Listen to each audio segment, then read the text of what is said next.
Число полетов на территории Булунского района заметно вырастет. В этом году полярные авиалинии совершат 114 рейсов по наслегам. Об этом нашей съемочной группе сообщило местное руководство авиапредприятия. Из-за полярного Тикси передает Ольга Григорьева. Для нас, северян, авиация является важнейшим видом транспорта. Самый северный авиационный филиал полярной авиалинии – один из самых востребованных предприятий для жителей Булунского района.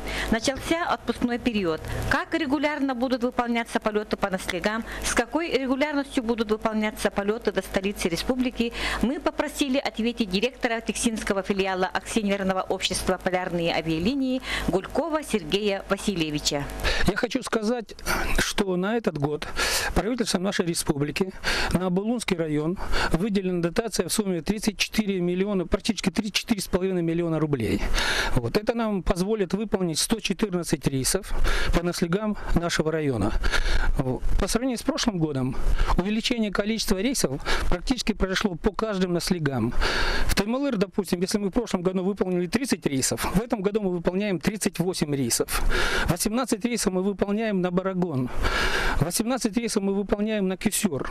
9 рейсов мы выполняем на Сектях. Я думаю, этого количества рейсов нам хватит, чтобы обеспечить полностью потребности жителей нашего района в авиационных перевозках. Придавая большое значение поддержке и развитию программы социально значимых датируемых авиаперевозок, авиакомпания «Полярные авиалинии» поселка Тикси во главу угла ставит регулярность полетов в Булунском районе.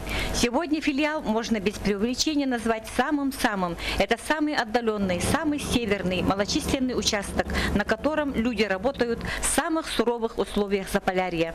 Они стремятся к новым высотам во благо процветания родного филиала. Ольга Григорьева, Валерий Савельев, НВК Саха, Тикси.